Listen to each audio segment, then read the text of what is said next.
Hola chicos, espero que se encuentren muy bien y bienvenidos a esta nueva clase.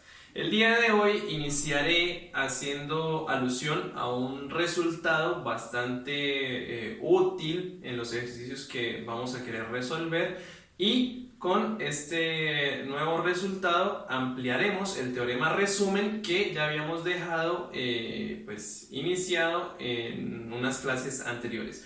Una vez que hagamos esto, haré la definición y abordaremos ya un nuevo concepto que es el de cambio de bases. A través de un ejemplo que hicimos en la clase anterior, se pudieron dar cuenta que si tenemos dos bases distintas en un espacio vectorial, pues los escalares que van a acompañar a los elementos de esta base para escribir un mismo elemento son distintos. Bueno, vamos a aprender hoy cómo construir una matriz que nos permita intercambiar rápidamente la escritura de un elemento dado en una base a escribir el mismo elemento dado en otra base. Entonces vamos a iniciar con el resultado que les mencionaba. Bueno, básicamente este es el teorema que he escrito acá. Grosso modo, lo que nos dice este resultado es que si tenemos n vectores en Rn, ojo que esto es importante, la cantidad de vectores que tenemos aquí debe ser igual a la dimensión del espacio con el que vamos a trabajar. Entonces, n vectores en Rn. Vamos a suponer también que A, o vamos a construir la matriz A justamente con las columnas, o las columnas de esta matriz van a ser justamente estos vectores que tenemos acá. Bueno, ¿qué vamos a poder concluir? Que el conjunto de vectores dado, o el conjunto de las columnas de la matriz que tenemos acá, va a ser LI, linealmente independiente, si y solo si el determinante de dicha matriz es distinto de 0. Bueno, yo creo que este resultado ya se veía venir gracias a los ejercicios que habíamos resuelto previamente. Recuerden que siempre que queríamos estudiar si un conjunto es LI o no, pues siempre llegábamos a resolver un sistema de ecuaciones homogéneo, además. Y yo les decía, bueno, hay dos formas: o realizan eliminación de Gauss o Gauss-Jordan, o pues estudiamos el determinante acudiendo al teorema resumen inicial. Bueno, entonces ya este nuevo teorema nos permite ya garantizar que si tenemos una matriz, pues las columnas de esta matriz van a ser linealmente independientes si y solo si el determinante de dicha matriz es distinto de 0.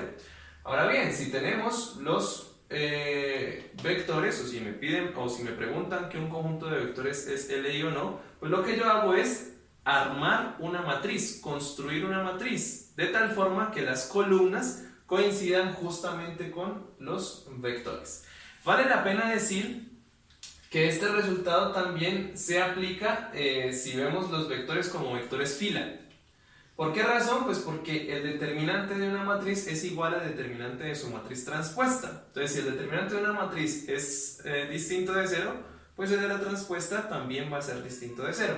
Entonces también vamos a poder concluir que las filas de la matriz también son linealmente independientes. Entonces este resultado es válido tanto para filas como para columnas. Bueno, y con este resultado entonces ya podemos ampliar un poco más el teorema resumen que teníamos previamente. ¿Cómo lo podemos ampliar? Pues ya habíamos dado 4 afirmaciones y habíamos explicado que eran equivalentes. Bueno, a estas 4 le podemos agregar una más. Entonces recordemos que si una de estas se da, pues inmediatamente podemos inferir las otras 4. Y si una de estas no se da, pues inmediatamente podríamos negar las restantes 4. Entonces, ¿cómo complementamos este teorema resumen? Pues si tenemos una matriz cuadrada de tamaño n por n, estas afirmaciones son equivalentes. Pues las primeras 4 ya las teníamos anteriormente: que A fuera invertible, el determinante de A distinto de 0, que este sistema de ecuaciones tuviera única solución. Más aún, la solución de este sistema pues es esto que está acá. Cuando uno hace este producto encuentra la solución. Claro está, esto desde el punto de vista teórico. En la práctica esto es muy costoso computacionalmente de hacer, ¿sí? Esto no se hace, por eso se hace el proceso de eliminación de Gauss o Gauss-Jordan. La cuarta, el sistema homogéneo tiene solución única. el vector de ceros, que esta es una de las que más hemos usado. Y ahora la quinta, pues que las columnas de la matriz A son linealmente independientes, o podríamos cambiar esto por filas también. Las filas de A también van a ser linealmente independientes. Bueno, estos resultados, como ustedes ya se han podido dar cuenta, son muy útiles en el momento en el que tenemos que responder a preguntas como si un conjunto es linealmente independiente o si un conjunto dado va a ser una base para un espacio dado, cosas de este estilo. Entonces, vamos a ver un ejemplo muy rápido donde podríamos aplicar estos resultados que tenemos aquí. Aquí tenemos este ejemplo. Tenemos 4 vectores y observen que estos 4 vectores viven en R4.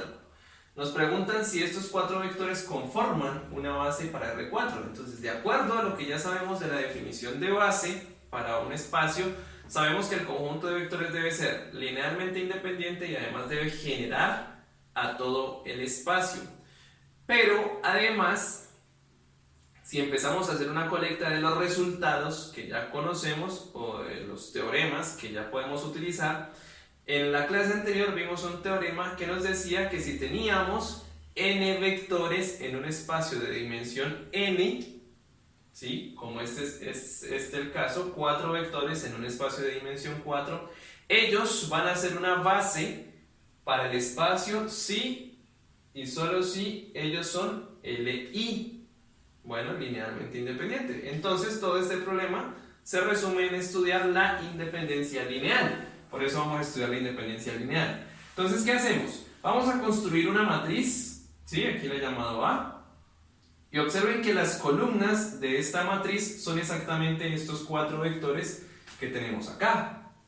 Y vamos a recurrir al teorema resumen. Como el determinante de esta matriz es distinto de 0, ¿sí? Por favor, cada quien, ustedes en sus casas, estudien este determinante. Por aquí les dejé una fila con muchos ceros para que sea pues, más sencillo, ¿sí? No les voy a decir exactamente cuánto da, pero sí les puedo garantizar que este determinante es distinto de 0. Como el determinante de esta matriz es distinto de 0, entonces las columnas de A son linealmente independientes. ¿Por qué razón? Pues por el teorema que vimos previamente, o el teorema resumen. Bueno, y como las columnas de A son Li y son 4 vectores, ¿sí? Que son Li en un espacio de dimensión 4, entonces la conclusión es que estos 4 vectores sí generan a R4. Entonces, esta es la forma en como, observen, podríamos de una forma un poco más fácil o más sencilla hacer uso de los teoremas o los resultados que vamos presentando para atacar o resolver este tipo de problemas. Vamos a ver a continuación entonces, a profundizar un poco más en el concepto de base y qué podemos hacer cuando tenemos en un mismo espacio vectorial distintas bases. Bueno chicos, y entonces va a ser bastante importante tener en cuenta la definición de este nuevo objeto que lo vamos a llamar vector de coordenadas. ¿Qué va a ser esto? Bueno, entonces supongamos que tenemos un espacio vectorial V. Sabemos que este espacio por lo menos va a tener una base, entonces supongamos que aquí tenemos esta base para ese espacio vectorial V. Y además, supongamos que hay alguien que vive en este espacio vectorial. Como este alguien vive en el espacio vectorial y aquí tenemos una base, entonces sabemos que van a existir unos escalares que son únicos, los voy a llamar lambda 1, lambda 2 hasta lambda n, de tal forma que este elemento W que vive en el espacio vectorial se puede escribir de una forma única como combinación lineal de los elementos de la base. Bueno, entonces hasta ahí teníamos previamente. Ahora, observen que estos vectores de la base, pues van a ser, ya los tenemos acá, ¿sí? En este conjunto. Lo interesante aquí ahora va a ser qué escalares van a acompañar a cada uno de los vectores para que pues, cuando se arme la combinación lineal me dé exactamente W. Bueno, vamos a llamar justamente vector de coordenadas de W en la base B a este vector que tenemos aquí. Y observen que en este vector vamos a guardar es la información de los escalares que van a acompañar a los elementos de la base. Entonces observen que hay una asociación entre este vector de aquí y los elementos de la base. Ellos vienen de la mano, ellos vienen emparejados. ¿Por qué razón?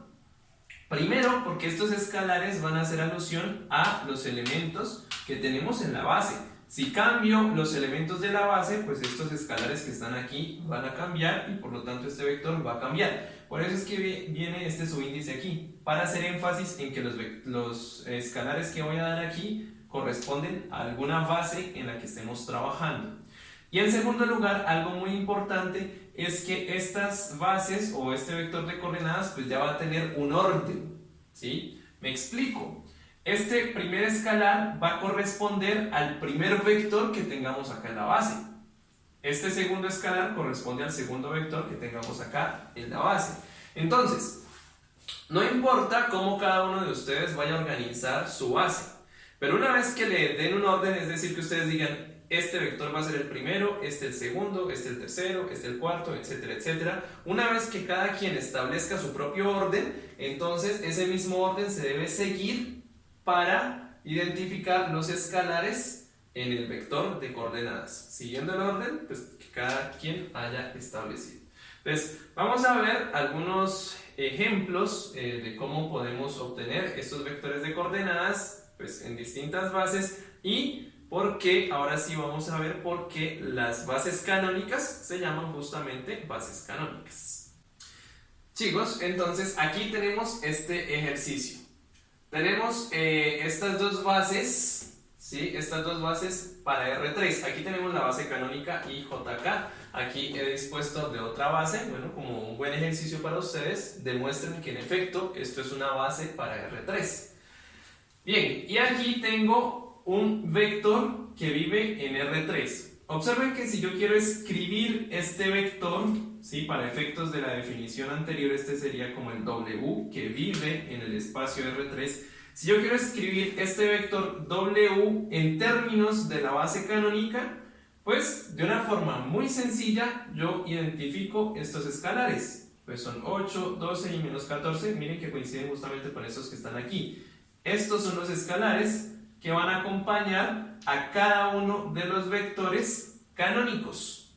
Bueno, eso quiere decir que este vector, bueno, lo voy a llamar W, escrito en la base 1, la base 1 está acá, con el orden que establecí aquí, este primero, este segundo y este tercero, ¿quién va a ser? Pues van a ser justamente estos escalares, 8, 12 y menos 14.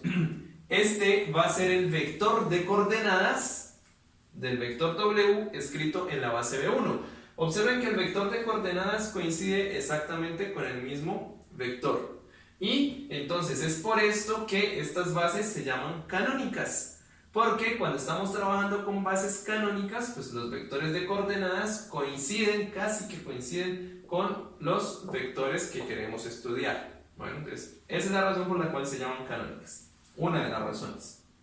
Bueno, ya si cambiamos a la otra base, ¿sí? 4, 0, 1, 3, 0, menos 2 y 1, 4, 6, que son los vectores que están allá, pues hay que encontrar los escalares de tal forma que cuando yo haga esta operación me dé justamente este vector que está aquí. Ya aquí, encontrar estos escalares no es tan sencillo. Bueno, aquí yo ya hice el ejercicio de encontrarlos, ¿sí? Pero no es tan sencillo como pues hallarlos por acá. ¿Cómo se encuentran? Pues hay que resolver un sistema de ecuaciones. Armen un sistema de ecuaciones de aquí. Supongan que no conocen estos escalares. Pues llámenlo lambda 1, lambda 2, lambda 3.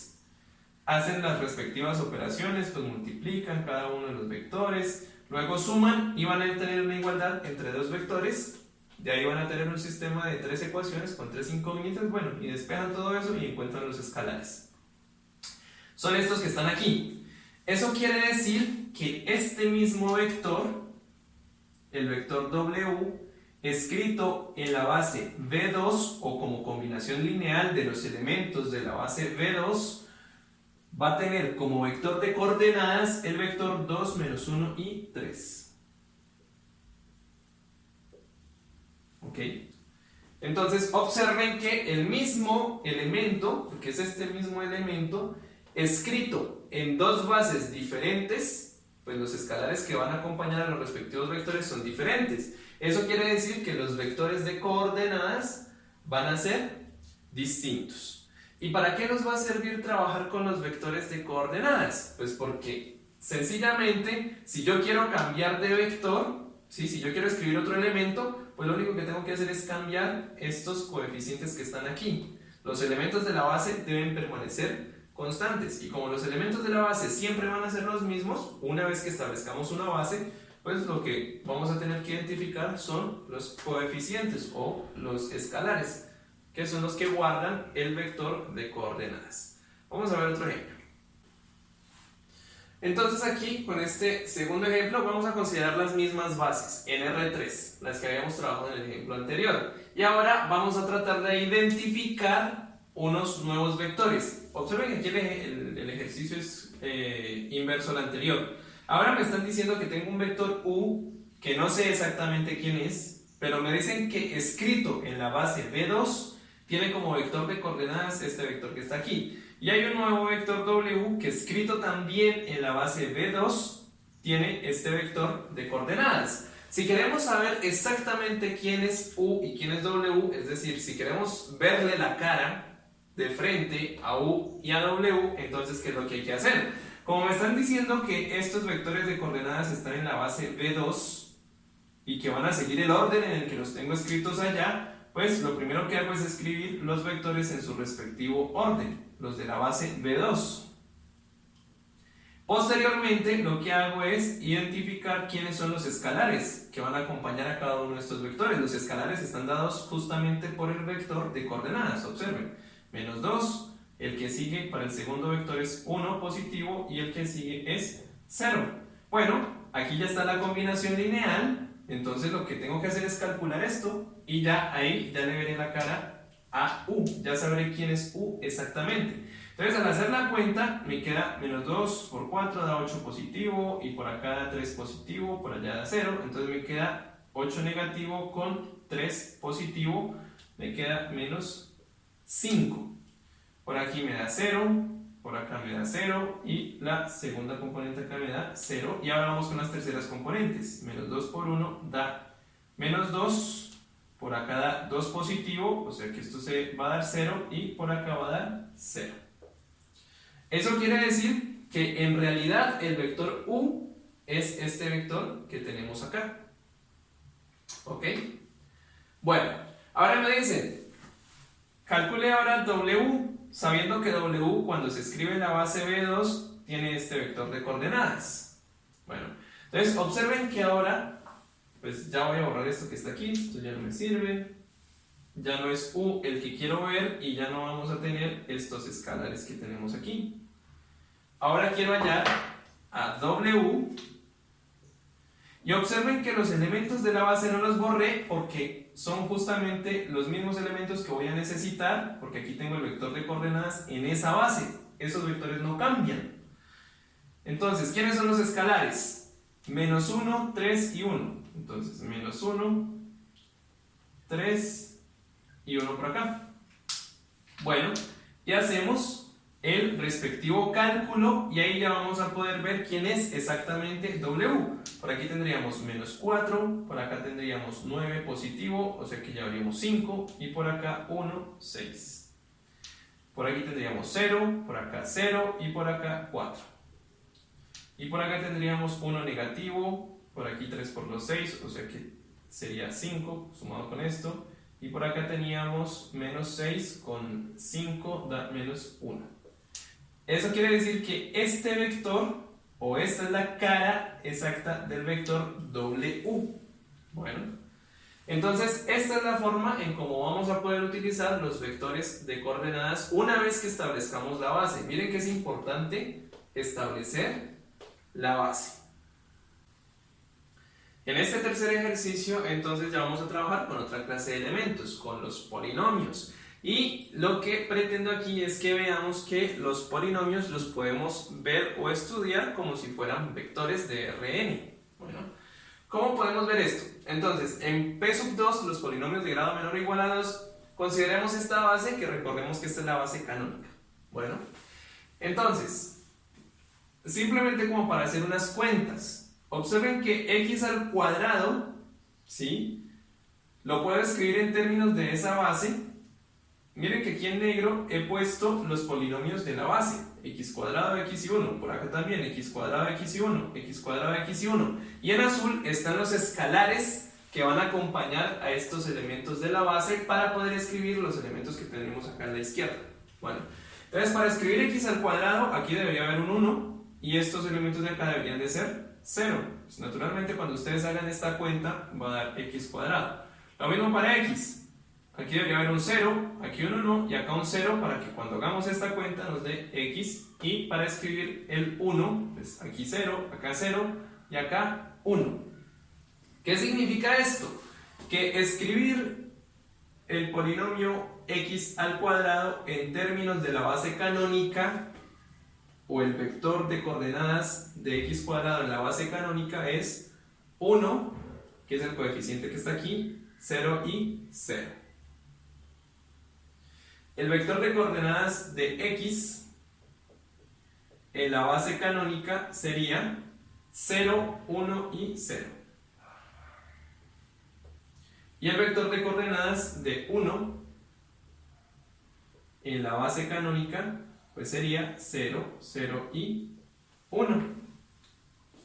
Bueno, entonces miren que estos vectores de coordenadas coinciden justamente con los vectores canónicos de R3, en este caso. Entonces, hay una relación, todo esto está relacionado, todo esto está conectado en el fondo. Bueno, tenemos estos tres vectores que son los vectores canónicos y las bases de los vectores de coordenadas en la base canónica pues son justamente estos. Y eso va a pasar si consideramos P sub 3, pues P sub 3, la dimensión de P sub 3 va a ser 4. Por lo tanto, vamos a tener son los vectores canónicos ya de R4.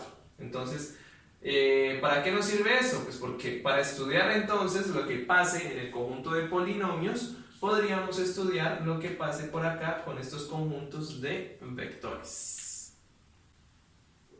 Ahora tenemos una nueva situación también en el espacio de polinomios de grado menor o igual a 2. Vamos a considerar esta base que está aquí.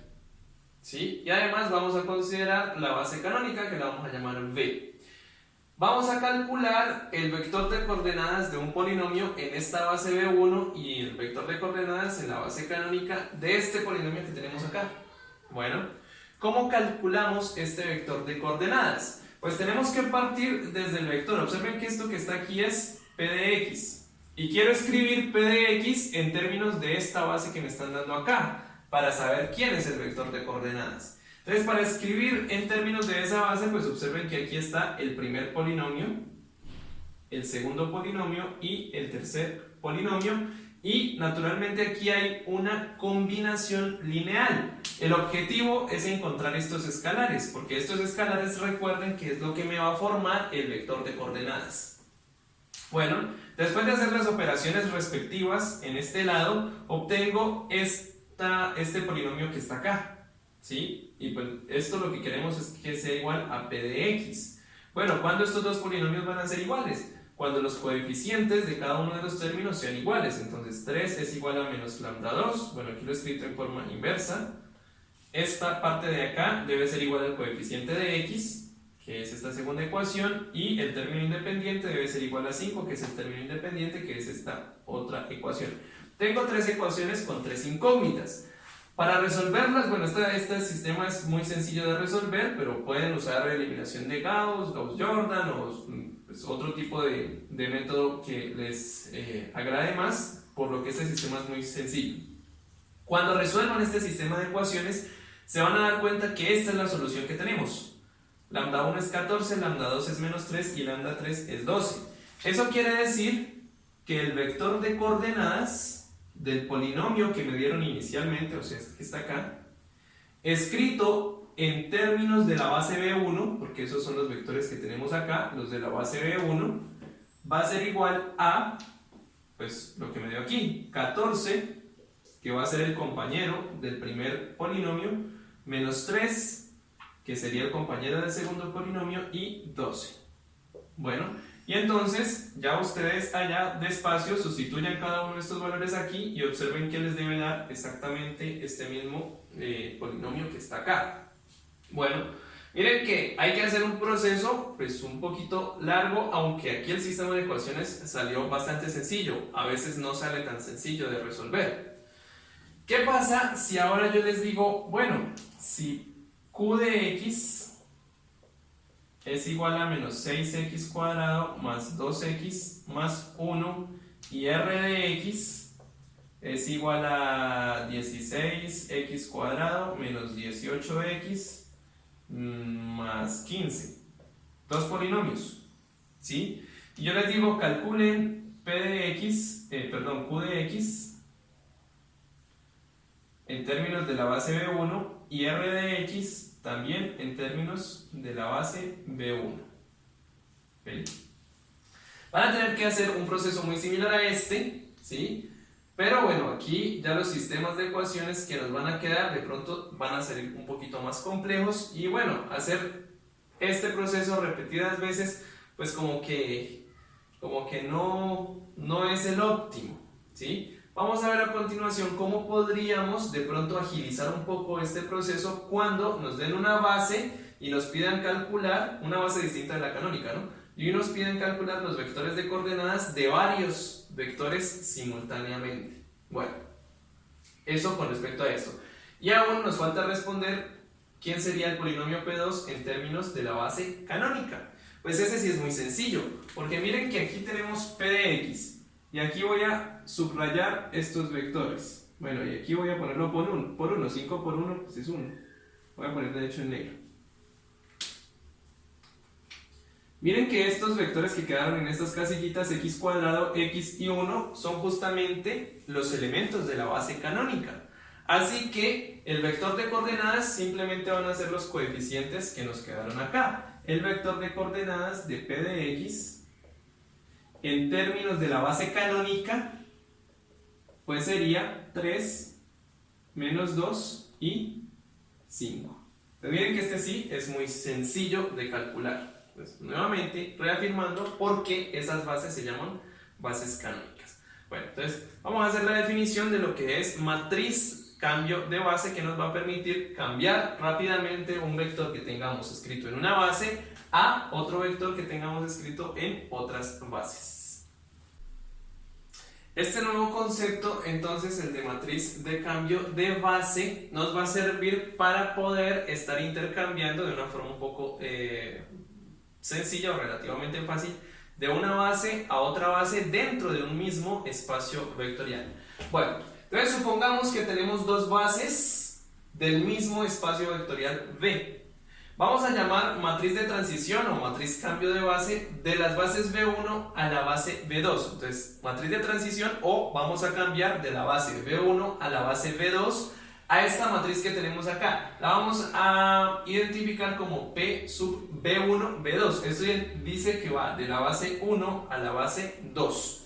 ¿Cómo vamos a construir esta matriz? La vamos a construir por columnas. ¿Cómo la vamos a construir? Entonces, cogemos el primer elemento de la base B1 y lo trasladamos a la base B2. Pero ese trasladar significa que vamos a hallar es el vector de coordenadas de este elemento en la base B2. Ahora vamos con el segundo elemento. También calculamos el vector de coordenadas en la base B2 y así hacemos todo lo mismo con todos estos vectores que tenemos aquí. Aquí tengo un B sub n. Calculamos todos estos vectores, pero escritos en términos de esta base B sub 2, los vectores de coordenadas. Una vez que hagamos todo eso, aquí ya tenemos la matriz que llamamos matriz cambio de base de B1 a B2. ¿Y para qué me va a servir esta matriz?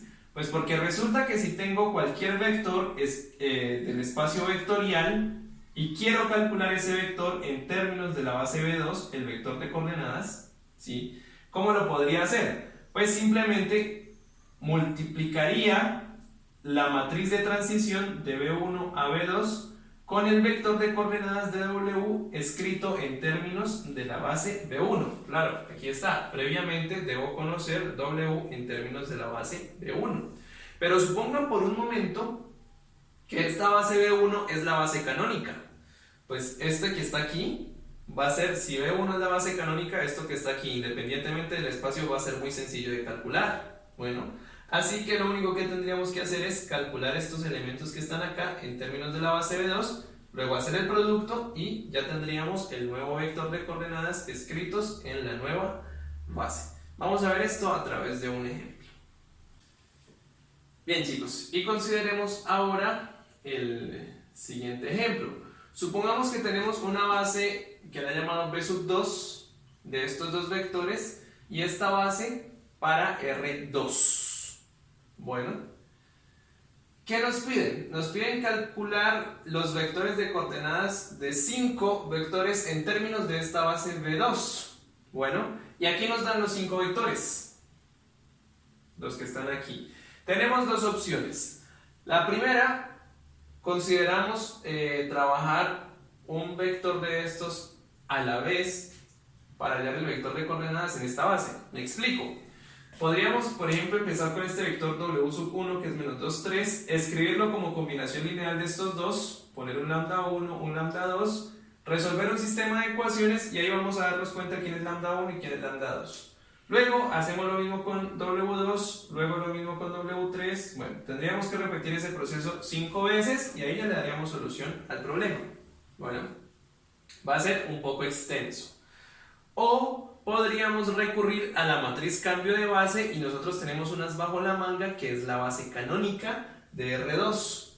¿Sí? ¿Por qué es unas bajo la manga? Porque trabajar con la base canónica es bastante sencillo.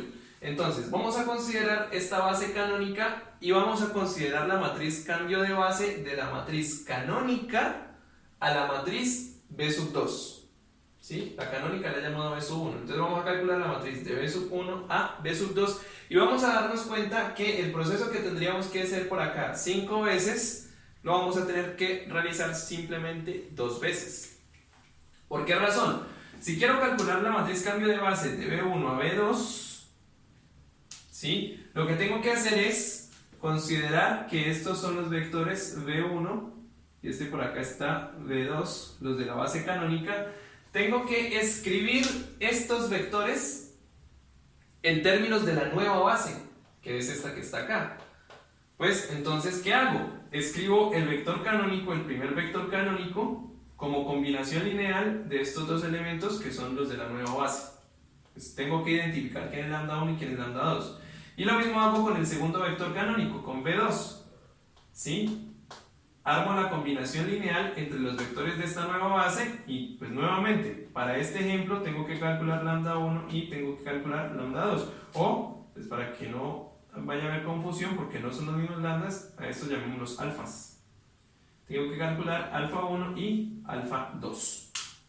Bueno, cuando ustedes hagan las cuenticas aquí, pues multipliquen este escalar por el vector, aquí también, y sumen, y vean los sistemas de ecuaciones que van a resolver. Resulta que de esta primera ecuación que tenemos aquí, va a surgir un sistema de ecuaciones donde la matriz de coeficientes va a ser esta que está aquí, y el vector de términos independientes va a ser 1, 0. Y cuando resuelvan este otro sistema que está acá, se van a dar cuenta que la matriz de coeficientes es la misma que tenemos aquí, pero ahora el vector de coeficientes va a ser 0, 1, que lo he escrito acá. Entonces ahí nos devolvemos por allá cuando estábamos estudiando sistemas de ecuaciones y nos damos cuenta que lo que tenemos que hacer es resolver un sistema de ecuaciones donde la matriz de coeficientes es la misma y lo que nos cambian son los vectores de términos independientes. Eso nos lleva a resolver este sistema ampliado o sistemas de ecuaciones simultáneos. Bueno, ¿qué vamos a hacer aquí? A través de operaciones por filas vamos a aplicar el proceso, el método de eliminación de Gauss-Jordan, ¿sí? Quiere decir que vamos a transformar esta matriz de acá en la matriz identidad. Bueno, pues haciendo todo el proceso de eliminación por filas, bueno, eso ya ustedes por favor háganlo más despacio, deben llegar a esto que está acá. La parte izquierda la transformé en la identidad y lo que nos quedó de la parte derecha es esta matriz que está acá. Resulta que esta matriz que tenemos acá es la famosa matriz de transición de B1 a B2. ¿Por qué razón? Esa es la matriz de transición de B1 a B2. Porque cuando yo ya comparo estos dos sistemas, ¿sí? Entonces, me voy a olvidar por un momento de esta columna, ¿sí? Simplemente me voy a concentrar en esta columna. Esta primera columna hacía referencia al vector 1, 0. Y el vector 1, 0 es el término independiente de este primer sistema de ecuaciones donde las incógnitas eran lambda 1 y lambda 2.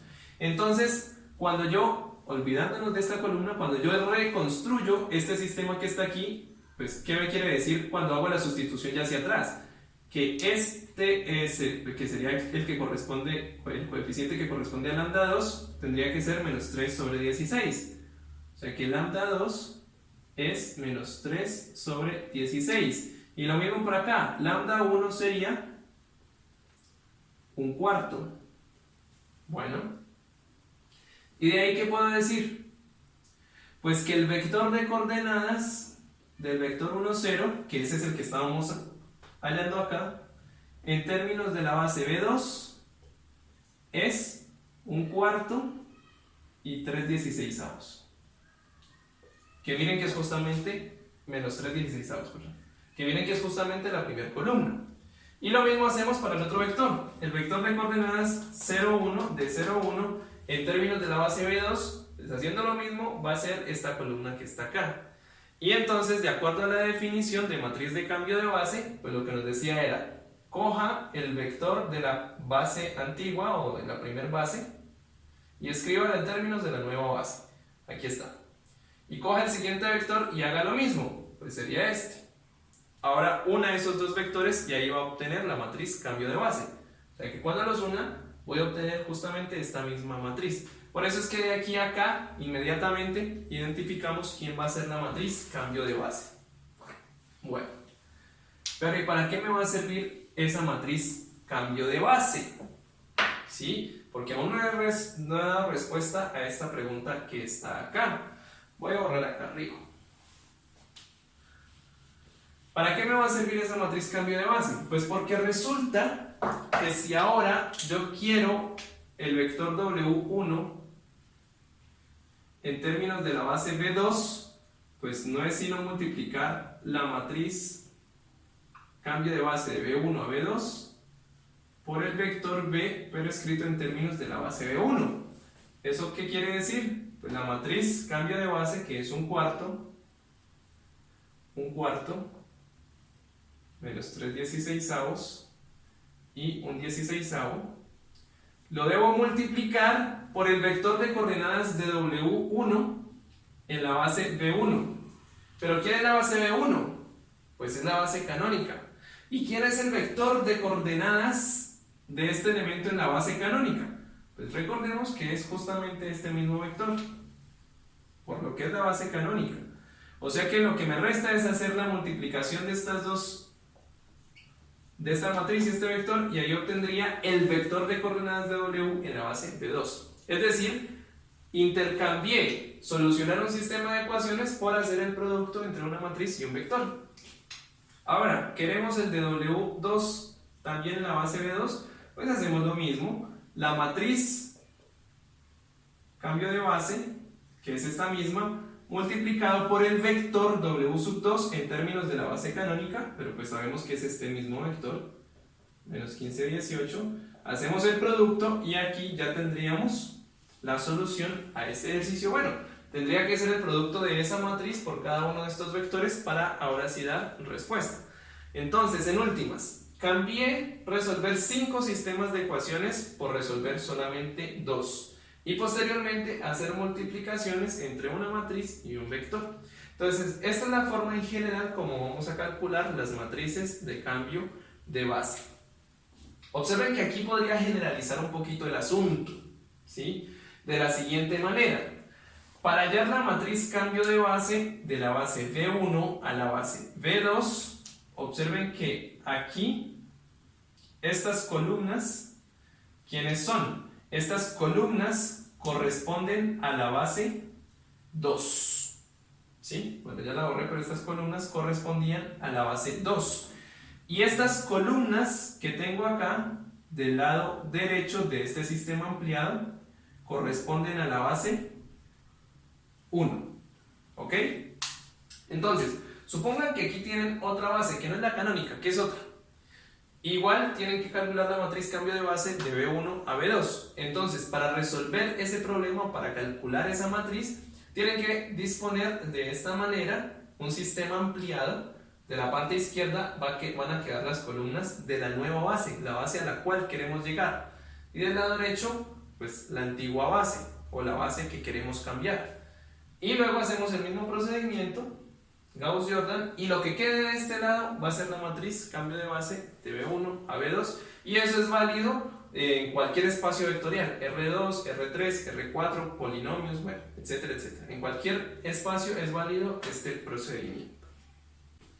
Bueno chicos, y para terminar la clase de hoy, entonces traigo a colación este resultado concerniente pues a distintas bases de un mismo espacio vectorial. Bueno, entonces vamos a suponer que tenemos un espacio vectorial V, vamos a suponer que tenemos dos bases de ese espacio y vamos a suponer que pues vamos a tener la matriz de transición o matriz cambio de base de la base B1 a la base B2. Bueno, ¿qué creen que va a pasar con esta matriz? Pues resulta que esta matriz de transición, o la que calculamos hace un instante, es no singular, es decir, es invertible.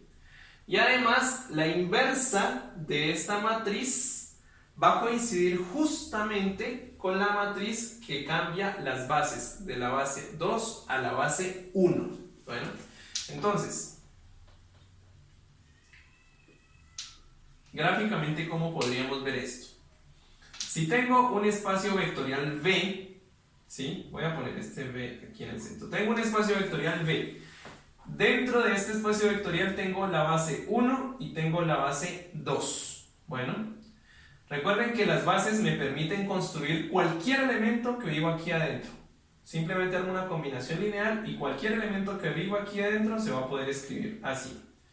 Bueno, resulta que si tengo los elementos escritos en términos de la base 1, pero yo los quiero ahora escritos en términos de la base 2, pues me puedo transportar de aquí hasta acá. ¿Con quién me transporto?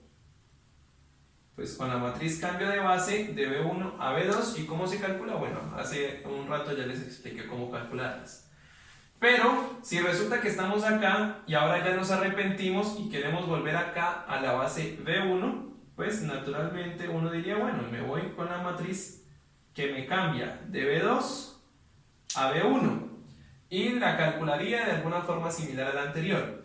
Pero este teorema me dice, momentico, si usted ya sabe quién es esta que está aquí, la matriz de B1 a B2, y ahora quiere la matriz de B2 a B1, pues simplemente calcule la inversa de la que ya tiene. O sea, la matriz B1 a B2, le calculo la inversa, y esa inversa justamente va a ser la matriz con la que me puedo devolver a la base 1, es decir, la matriz cambio de base de B2 a B1. Eso es lo que nos dice, grosso modo, este resultado que tenemos aquí. Bueno chicos, y de esta manera llegamos al final de la clase de hoy. Espero que haya sido de su agrado, como todas las anteriores. Espero que tengan un excelente día y nos encontramos en nuestra siguiente clase.